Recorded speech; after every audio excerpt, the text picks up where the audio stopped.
मी प्रियंका. शंखनाद न्यूज चॅनलच्या मराठी बातमीपत्रात आपलं स्वागत आहे. बघूयात आजच्या महत्त्वाच्या घडामोडी. निवडून येताच बावनकुळेंचा कामठीत जनता दरबार. लोकांच्या प्रश्नासाठी संवाद उपक्रमाला सुरुवात. आमदार चंद्रशेखर बावनकुळे यांची माहिती. नागपूर जिल्ह्यातील कामठी विधानसभा क्षेत्रातील आमदार चंद्रशेखर बावनकुळे यांनी त्यांच्या विजयाबद्दल मतदारांचे आभार मानण्यासाठी आणि लोकांच्या प्रश्नावर चर्चा करण्यासाठी पहिला जनता दरबार आयोजित केला.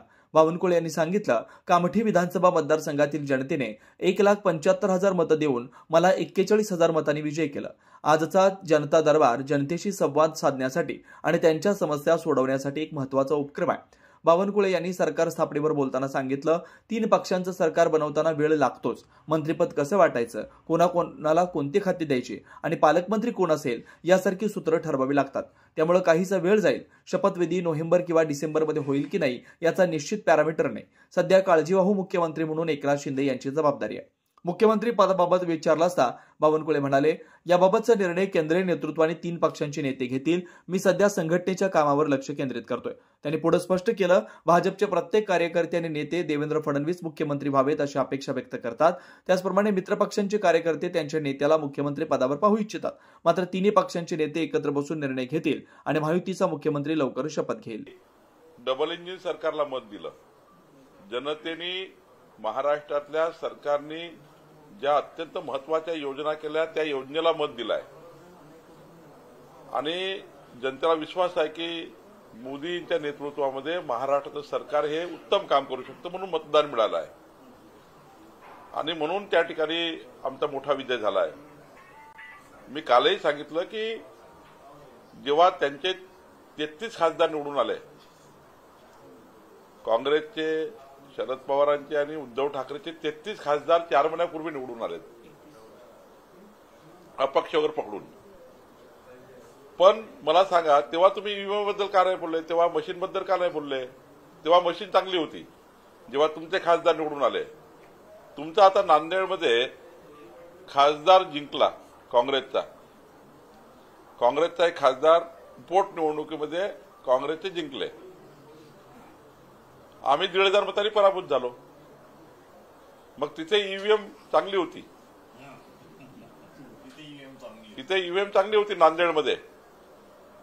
नांदेड तुम्ही जिंकली ना 1,500 मतांनी, तिथे आम्ही हरलो 1,500 मतं. मग 1,500 मतं आम्हाला घेता आले असते ईव्हीएमला हे करून. खरंच तर हे खोटारडेपणा आहे. हारले आहे त्यांनी हार स्वीकारायला पाहिजे आणि आत्मचिंतन केलं पाहिजे.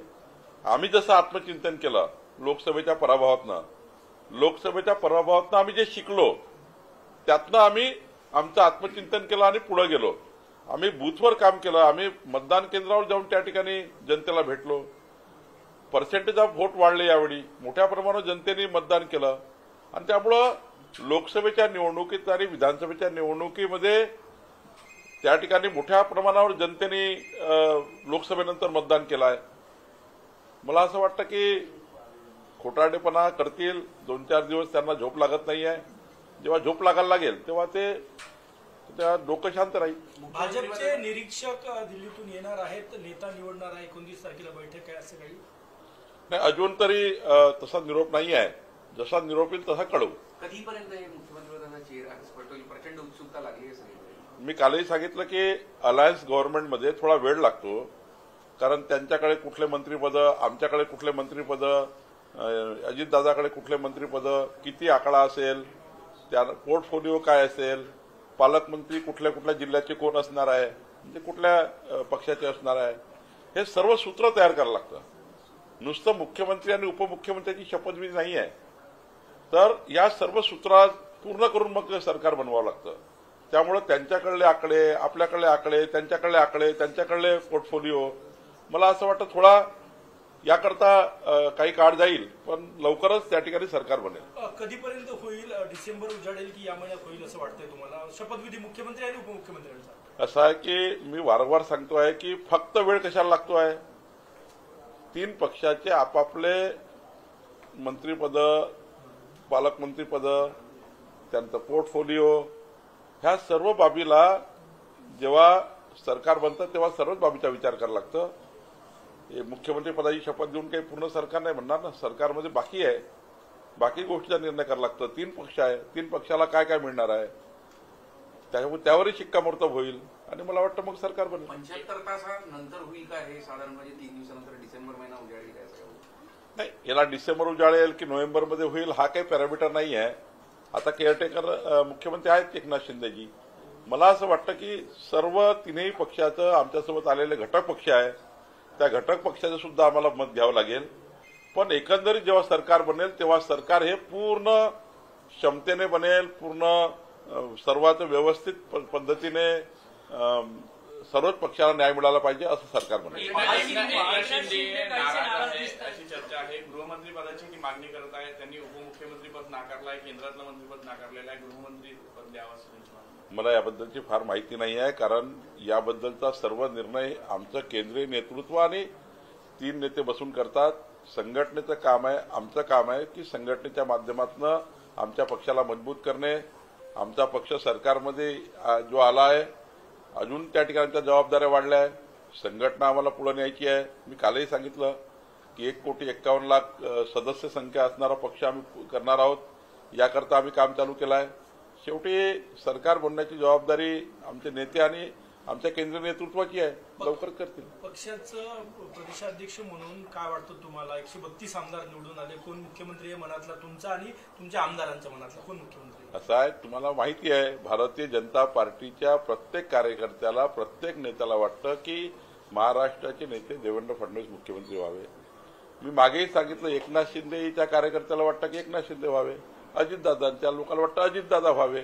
यामध्ये मी वारंवार सांगतोय की 3ही पक्ष, आता हे तुम्ही एका पक्षाचं बाकी पक्षाचं मी सर्व सांगतोय.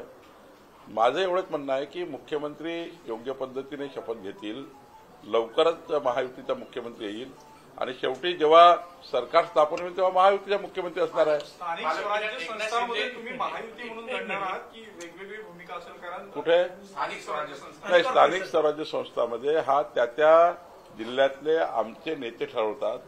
हा काही राज्याचा निर्णय नाही, ही राज्याची निवडणूक नाही.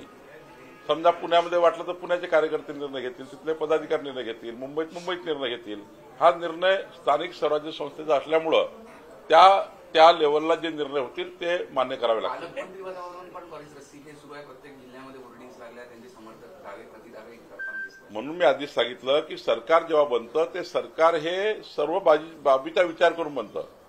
कुठले पालकमंत्री कोणाचे असणार, कुठले मंत्री कोण असणार, कुठले खाते कुणाला असणार, या सर्व बाबीचा एकंदर विचार होईल आणि मला वाटतं मगच त्या ठिकाणी सरकारमध्ये योग्य पद्धतीने सरकारचे गठन होईल. हम एक है तो सेफ है असं म्हणत शिवसेनेनं मुख्यमंत्री पदासाठी अभियान सुरू केलं एकनाथ शिंदेच्या. मी वारंवार सांगतो की एकनाथ शिंदेच्या लोकांना वाटेलच नाही एकनाथ शिंदे मुख्यमंत्री व्हावे, भाजपच्या लोकांना वाटेल देवेंद्रजी व्हावे, का वाटणार नाही? त्यामुळं हा चालू राहील. पण शेवटी एकनाथजी, देवेंद्रजी, अजितदादा आणि आमचं केंद्रीय नेतृत्व बसून याबद्दलचे योग्य निर्णय घेतील आणि योग्य निर्णय होईल. त्यामुळे तुम्ही फार काळजी करू नका.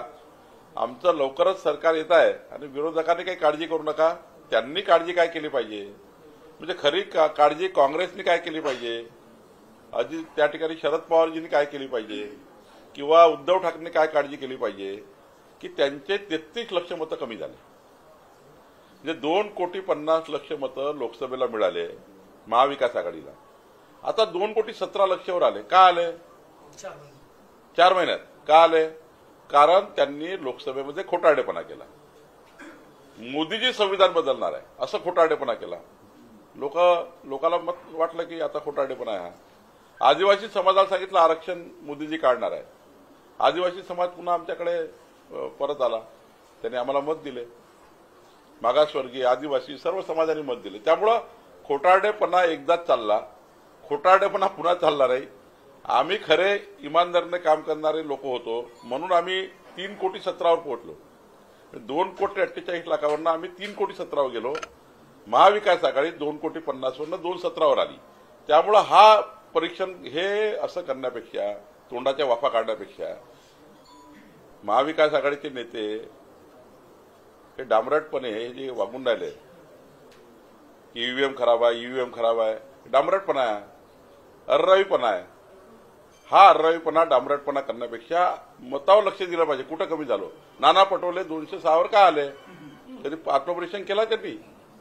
नाना पटोलेची जबाबदारी काय? राज्य सोडा, पहिले आपल्या मतदारसंघात कुठल्या गावात कमी यावं याची यादी बनवा आणि त्या गावात काय कमी यावं जाऊन त्या गावामध्ये लोकांनी काय म्हणतात, तुम्हाला कशामुळे मत दिलं आहे त्यांच्याच गावात जा. म्हणजे त्यांना मतं जे कमी मिळालं त्या गावात गेलं पाहिजे त्यांनी आणि त्या गावात विचारलं पाहिजे की मला काय मत दिले. ईव्हीएम संदर्भात आता आंदोलनाची तयारी पुढच्या काळात करत आहे, म्हणजे बाकीचे प्रश्न बाजूला राहिला, आता ईव्हीएमच्या संदर्भात आंदोलन. काहीतरी आपली कपडे वाचवणे. जनतेने पूर्ण त्यांचा कार्यक्रम केला, करेक्ट कार्यक्रम केला आणि 440 व्होल्टचा करंटही दिला. त्यामुळं मला असं वाटतं की जनतेने काय तुम्हाला हे दिलाय, मॅन्डेट दिला, त्याचा विचार केला पाहिजे आणि त्यावरनं आपण पुढे आपला कारभार केला पाहिजे. जसं आम्ही लोकसभेमध्ये वारंवार सांगतो, आम्ही कमी झालो. मोदींच्या निवडणुकीमध्ये आम्ही मतं देऊ शकलो नाही, आम्हाला मतदान नाही मिळालं जनतेचं. आम्ही काही नाराज थोडी झालो, आम्ही ईव्हीएमवर काही खापड थोडी फोडलं. आम्ही आत्मपरीक्षण केलं आणि आम्ही त्यातून काही शिकलो. हरण्यातून शिकावं लागतं आणि शिकून जिंकावं लागतं. त्यामुळं आम्ही आमचं काम बरोबर केलं आहे. पण जे आता पराभव सहनच करायला तयार नाही आहे आणि पराभव हा ईव्हीएम फोडायला तयार आहे तर पुन्हा पराभव होईल त्यांचा. म्हणजे आता जे काही निवडून आले 45 तर पुढच्या काळात त्यापेक्षा कमी होतील जर असे करत राहिले तर. आत्मपरीक्षण केलं पाहिजे, काय कशामुळे झालाय. आपण म्हणताय विरोधकांनी आत्मपरीक्षण केलं पाहिजे, पण संजय राऊत दुसरीकडे म्हणत आहे की मुख्यमंत्री निवडला नसेल अजूनपर्यंत तर मोदी आणि शहा यांचं अपयश आणि भाजपांच्या शब्दांवर विश्वास ठेवू नका, त्यांच्या शब्दांच्या बळी आम्ही सुद्धा ठरलो. उद्धव ठाकरेंनी जेव्हा भाजपची बेईमानी केली त्यांना 1.5 महिना लागला सरकार बनवायला. उद्धव ठाकरेला असं आहे की सरकार बनताना आता त्यांची गरज काय, आम्हाला त्यांना त्यांचे सल्ले घेण्याची. आमचं सरकार योग्य पद्धतीने बनत आहे, आमचं सरकार योग्य पद्धतीने चालणार आहे आणि आमचं सरकार असं असणार आहे, सभागृहात त्यांचे फार हाल असणार आहे, एका कोण्यामध्ये किंचित बसणार आहे आणि त्यामुळे आमचं सरकार चांगल्या पद्धतीने काम करेल. आमचं सरकार ज्या मॅन्युफॅक्चर दिला तो पूर्ण करेल. आमचं सरकार 14 कोटी जनतेला न्याय देईल. आता संजय राऊतने आमची काळजी करायची गरज नाही, त्यांनी ते का कमी झाले याची काळजी करावी आणि त्यांच्याकडे जे आहेत आता राहिलेले त्यांची काळजी करावी.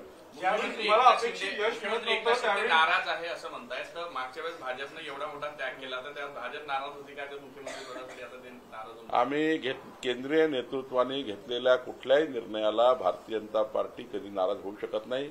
आमचा पक्ष जो निर्णय घेतो तो अंतिम असतो. आमच्याकरता पक्ष हा शेवटी जो पक्ष निर्णय करेल तो आमचा अंतिम आहे आणि पक्ष आजही निर्णय करेल तो आमच्याकरता लागू आहे.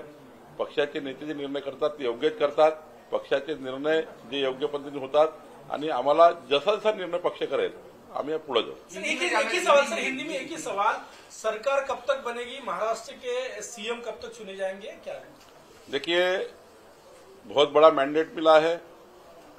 तीनों पार्टियां एक जगह बैठकर केवल मुख्यमंत्री उपमुख्यमंत्री का ही सरकार उतना ही निर्णय होता नहीं है. आगे राष्ट्रवादी अजीत दादा को, एकनाथ जी को, हमें भाजपा को कितने हमारे मंत्री हो गए, कहाँ का पालक मंत्री हो गए, कौन से पोर्टफोलियो हो गए, ये सारे चीजों का विचार करना पड़ता है. केवल मुख्यमंत्री उपमुख्यमंत्री का शपथ विधि ऐसा नहीं होता है. तो सारे विचार करके आने वाले 5 साल में सरकार कैसी बनेगी इसका पूरा निर्णय करके सरकार बनती है. तो तीनों पार्टियों के कौन नाम होंगे, तीनों पार्टियों के पोर्टफोलियो क्या होंगे, कहाँ के प्रभारी मंत्री रहेंगे, कौन कहाँ का प्रभारी मंत्री रहेगा, इसका सारा बैठकर हम लोग निर्णय करते हैं. उसके बाद ही सरकार बनती है. देवेंद्र जी मुख्यमंत्री वैसे बीजेपी कार्यकर्ताओं की मांग है. वो तो है ना, वो तो क्यों नहीं रहेगी. भारतीय जनता पार्टी का कार्यकर्ता, पदाधिकारी, नेता कोई भी यही बात कहेगा कि हमारे नेता, राज्य के नेता और लोक नेता देवेंद्र फडणवीस जी मुख्यमंत्री बनना चाहिए, तो कार्यकर्ता की मांग रहेगी. एकनाथ जी की तरफ उनकी मांग रहेगी, अजीत दादा की तरफ उनकी मांग रहेगी. वो अपने पार्टी के लीडर्स है तो उनकी तो डिमांड रहेगी. लेकिन आखिरी जो निर्णय होता है ये राज्य के दृष्टि से हमारे केंद्रीय नेतृत्व, हमारा सारा नेतृत्व बैठकर निर्णय करता है. तो मुझे लगता है समय क्यों लग रहा है, समय सारा 5 साल की सरकार कैसी बनेगी, 5 साल की सरकार का फेस क्या होगा और जनता के कमिटमेंट पूरी करने वाली जब सरकार बनेगी तो वो बहुत ही परफॉर्मिंग सरकार होगी जो परफॉर्म करेंगी और जनता के 14 करोड़ जनता को न्याय देगी. मुझे लगता है ऐसी सरकार बनेगी। एक चर्चा ऐसी भी चल रही है कि बिहार पैटर्न यहाँ पे लागू किया जाना चाहिए, नीतीश कुमार को जैसा कम सीट होने के बावजूद भी सीएम बनाया गया, वैसे महाराष्ट्र में कुछ होना। देखिए, ये सारा निर्णय करने के अधिकार ना मेरे पास है, ये सारे निर्णय करने के अधिकार हमारे केंद्रीय नेतृत्व और 3 नेताओं को है। अच्छे से बैठ कर निर्णय करेंगे, चिंता करने की जरूरत नहीं। अच्छी सरकार बनेगी, जल्दी बनेगी और परफॉर्मिंग सरकार बनेगी। पुन्हा भेटूयात नवीन बातमीपत्रासह, तोवर नमस्कार।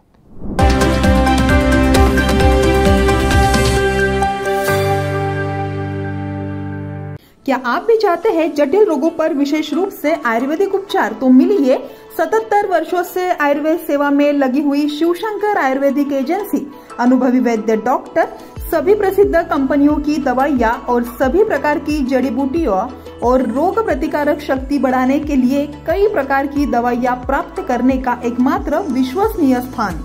हमारे यहाँ सभी प्रतिष्ठित कंपनियों की दवाइयाँ उपलब्ध है। समय सुबह 10 बजे से रात 9 बजे तक। तो फिर इंतजार किस बात का? महाजन मार्केट के पास, टेम्पल बाजार रोड, सीताबर्डी, नागपुर। 8605245080 911207900।